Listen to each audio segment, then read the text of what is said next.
In my conversations with the service providers, that's a regular question I ask of where is the edge, right? From your perspective, is the edge at the end of your data center and it's a different network outside of that?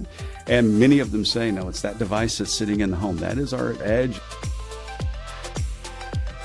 The network edge is moving closer and closer to the end user. We're going to learn more about that today on The Signal. All right, this is Martha DeGrasse here again for Wi-Fi Alliance, and this is The Signal, our podcast where we give you the inside track on Wi-Fi. These are smart conversations with industry leaders. We want to deliver a new perspective on the growing portfolio of Wi-Fi technologies that we see changing the connectivity landscape. And today we are thrilled to welcome a new guest to The Signal. He is Will Torgerson, VP and GM of Broadband at MaxLinear. Will, thanks for being here. Thank you so much for having me, Martha. I really appreciate joining you today. Yeah, well, we are here at CES, so we know you're busy, and we're glad that you could carve out a little time from your schedule to be here. Can you start off by telling us a little bit about MaxLinear, since it's your first time on the podcast? Yeah, I'd love to. MaxLinear, it's a company that's been around for 20 years, but a lot of people aren't familiar with the company. Started off with a number of engineers really wanting to move RF and mixed signal technology from older legacy technologies into the CMOS world that provides scalability and more efficiency overall. So it was really a fundamental element of the beginnings of the company. That has been the basis of how the company's moved forward and builds a lot of the great technology we have today, from wireless for 5G, our Wi-Fi technologies, our DOCSIS technologies, so on and so forth. So great fundamental founding of the company. The other side of our founding is we've had really good collaboration with our customers. Really has been a key element of how we built success. So we started off with a number of customers in non-service provider markets, but as we've added technology and we've built products more and more aligned with the service providers, we spent a lot more time engaged with them and really found that they've got wonderful thought leaders that are helping us define the technology that we need to go off and build. We've truly taken that to heart, and that's what has driven us to build this single chip tri-band Wi-Fi solution that we've announced and that we've been certified with the Wi-Fi Alliance. So we're really happy about that, driving the power and the bandwidth needs of the next generation Wi-Fi platforms. Okay, great. Now this is the Puma 8, is that right? Well, the Puma 8 is our DOCSIS chip, and then we have our tri-band Wi-Fi 7 chip, which we call our Wave family of products. This is our Wave 700, is what we call it for Wi-Fi 7. The legacy of the Wi-Fi team came back from Metalink and then to Intel and now part of MaxLinear. And this chip combines the great things of both companies, the digital and the Wi-Fi knowledge from the Metalink and the Intel teams, along with the RF mixed signal capabilities of MaxLinear, combining into this single chip solution that we brought out. That's wonderful. And I think you were telling me about a pretty compact gateway that you're showing here at CES. Yeah, MaxLinear sits really on the forefront of building these access point solutions. And we have been for a number of years, and as we've added technology to our portfolio. So we've tried to take the feedback from the operators and from the retail people to build these platforms. And a lot of the feedback has, again, been power. We need lower power, but we need the performance of the platform. So one really cool thing that we're demonstrating here at CES in our suite is we have a very small box. It's not much larger than a box of chocolates that you may be getting for Valentine's Day, but it provides 10 gigabit symmetric services from a service provider, as well as this tri-band Wi-Fi 7 solution. So it's in a 2-liter box. So it fits inside of a 2-liter box of soda or a small box of chocolate and provides all that capability for the service providers and ultimately for the consumers that they support. Very nice. Now, can you tell us a little bit about how you support the OEMs and not just the service providers? Yeah, it's really an interesting marriage between all of us in this space, right? The service providers have a lot of their own things that they develop internally. They may work with specific hardware or software vendors on certain capabilities that they want to integrate, but ultimately there's a lot of value that the OEM can bring on the platform as well. So we spend time with both. We have a lot of wonderful partners. A number of them are demonstrating platforms based on our solutions at CES this week. On the DOCSIS 4 side, Hytron and CommScope are both demonstrating DOCSIS 4 gateway boxes that leverage both of our Wi-Fi and our DOCSIS technology. And we have a number of other OEMs that are going to be rolling out platforms. So it's really a tight collaboration. We have to make sure that they really understand what they're doing on the platform side, using our technology, and make sure it satisfies what's needed by the service providers, and something we wake up every day thinking about. Okay, well, while you're here at CES, I know that you're thinking a lot about all the consumer applications that are driving more and more demand for bandwidth. What are you seeing, or what are you thinking about that's really going to drive the most demand in 2024? Yeah, what we're starting to see, the evolution here, is that there's more and more connectivity in the home. And some of it's just the streaming services that we need to be able to support. There's more AR and VR applications that we're seeing come about. I have a neighbor in Southern California that works from home, works for a biotech company, but they have integrated VR glasses and VR meetings into their everyday work environment. So I get to see this live going on with how companies are leveraging this technology, and it gives me some additional insight that I haven't had before. So there's a lot of that that's actually evolving. It's coming more and more into the market side. Yeah. So there's a lot of bandwidth needs that are happening and that we're focused on, but it's also about this broad connectivity, right? You need this robust connection for all the IoT devices. So we see the connections with the various appliances that are starting to come about. There's a lot of cameras and thermostats, those sorts of devices. And even, I don't know, I've seen a robust amount of robots that have been sold and that everybody seems to be deploying now. They're all Wi-Fi connected too. So more and more devices are going to continue to come online, leverage these technologies, not just for the speed, but for also just the broad and reliable connectivity. Right. So when you say robots, do you mean like robot vacuums? Yeah, the vacuum cleaners. Okay. But that will continue to evolve. But yes, those. The other thing that we're seeing and that we focus on with our platform is not only, I mean, it is really about the connectivity. Ultimately, the devices have to connect to the user, both on the service provider side, but on whatever the device is that they're connecting to.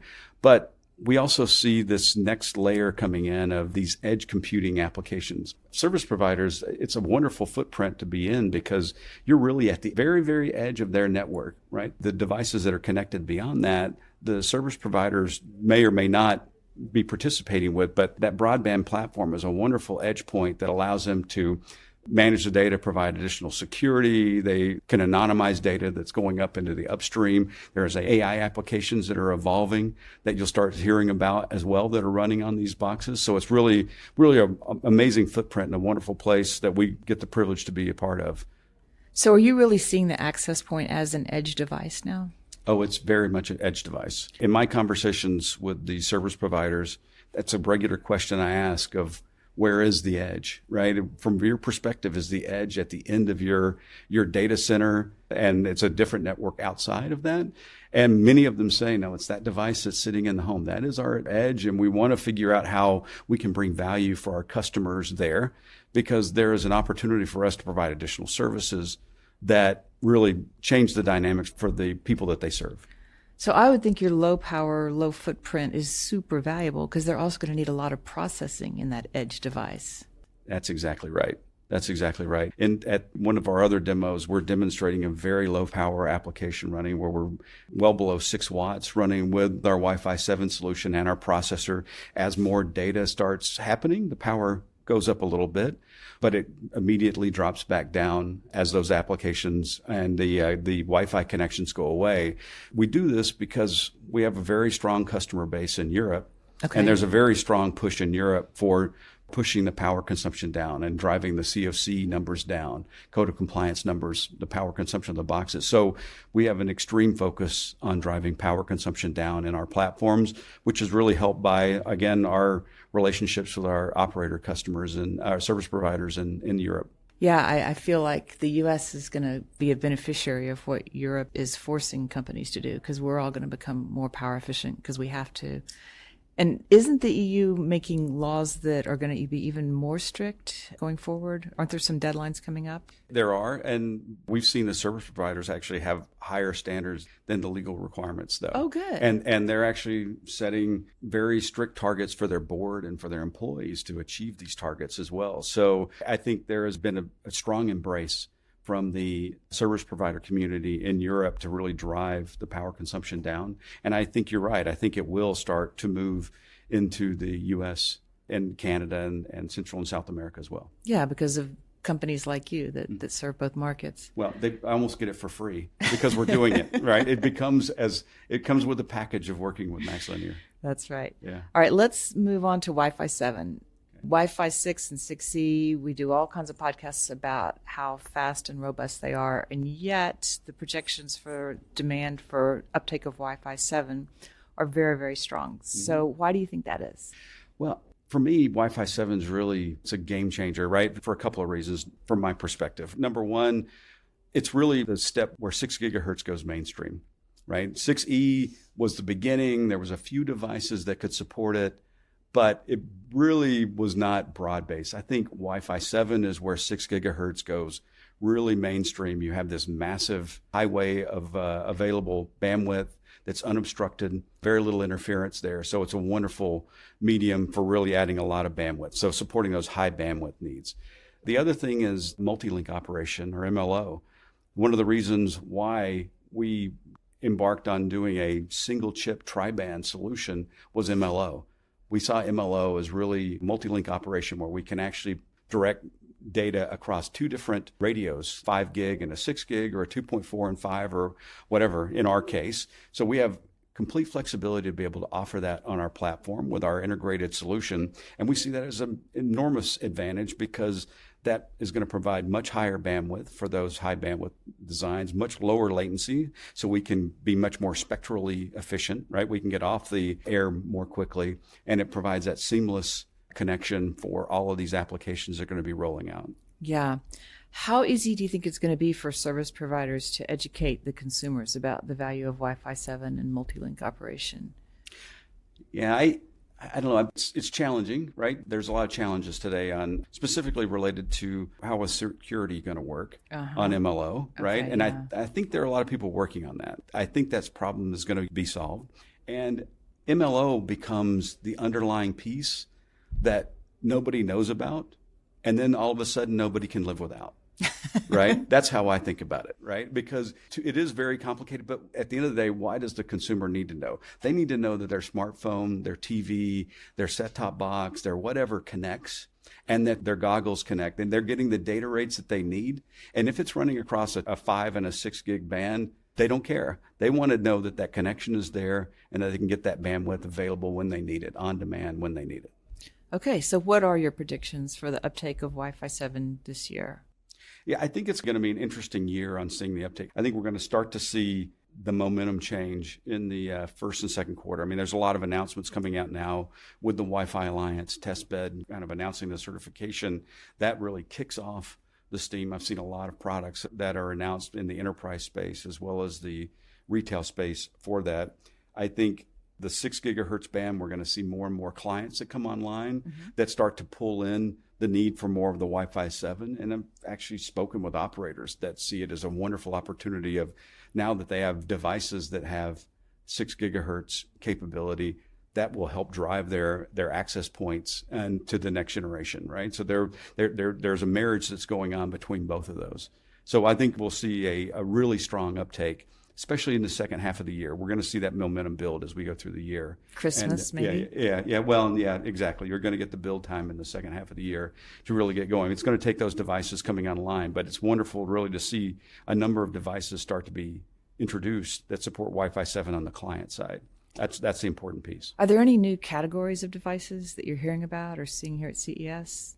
I'm not aware of any new categories specifically. I don't. To me, I see they're evolutionary pieces of things that already exist today, just offering more bandwidth. There's a swizzle, but there's a lot of cool tech around the Wi-Fi 7 Well, side. we need to let you out of here and get you back down on the show floor because I bet they're down there. We just don't know what they are, right? Yeah, exactly. All right. Will Torgerson, VP and GM for the Broadband Group at MaxLinear. Thank you so much for being here on The Signal. Yeah, thank you very much. I appreciate being here. Yeah, it was great. And that is our show. Don't forget to check the show notes for more resources and be sure to follow The Signal on Apple Podcasts, Spotify, Google Podcasts, and Amazon Music. And of course, at the Wi-Fi Alliance. That's y-fi.org.